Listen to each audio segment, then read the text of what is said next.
Corona మహమ్మారి విజృంభించి పేద పెద్ద అన్న తేడా లేకుండా ప్రాణాలు బలిగొంటున్న రోజులవి. తెలంగాణలోనూ కరోనా ప్రభావం బాగానే పడింది. నిత్యం ప్రాణాలు పోతూ ఉన్నాయి.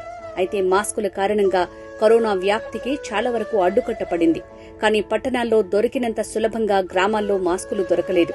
పల్లెజనం మాస్కులు లేకపోయినా పొట్టకూటి కోసం ప్రాణాలకు తెగించి పనులకు వెళ్లటం మొదలుపెట్టారు. ముఖ్యంగా కరీంనగర్ గ్రామీణ ప్రాంతాల్లో ఈ పరిస్థితి బాగా కనిపించింది. కరీంనగర్ ప్రజల కోసం అది చేశాం ఇది చేశామని చెప్పుకునే బండి సంజయ్, పొన్నం ప్రభాకర్లు ప్రాణాలకు భయపడి ఇంట్లోనే ఉండిపోయారు. కానీ ప్రజానాయకుడు మన వినోదన్న మాత్రం ప్రజల శ్రేయస్సు కంటే తన ప్రాణాలు ఓ లెక్క కాదనుకున్నారు.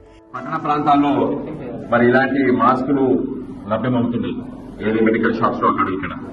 కానీ గ్రామీణ ప్రాంతాల్లో పట్ల అవకాశాలు చాలా తక్కువ. కాబట్టి మెరుగైనటువంటిది ఏంటి అని చెప్పి ఆలోచించి Indian council of medical research ICMR cotton cloth తోని ఈ విధమైనటువంటి డిజైన్ తోని గ్రామీణ ప్రాంతాల పట్ల ఇది లభ్యత అయ్యేట్టు మరి కేంద్ర ప్రభుత్వానికి, ముఖ్యంగా రాష్ట్ర ప్రభుత్వానికి సూచన చేయడం జరిగింది. కరోనా పీక్స్ లో ఉన్న సమయంలో కూడా ప్రజా శ్రేయస్సు కోసమే పరితపించారు. ప్రతిమ ఫౌండేషన్ సహకారంతో కరీంనగర్ లో 1 కోటి మాస్కుల పంపిణీ కార్యక్రమానికి శ్రీకారం చుట్టారు. ప్రాణాలను సైతం లెక్క చేయకుండా ప్రజల్లోకి వెళ్లారు. 1 కోటి మాస్కుల పంపిణీ కార్యక్రమాన్ని తన చేతుల మీదుగానే పూర్తి చేశారు మన ప్రజా నాయకుడు, కరీంనగర్ ముద్దుబిడ్డ వినోదన్న.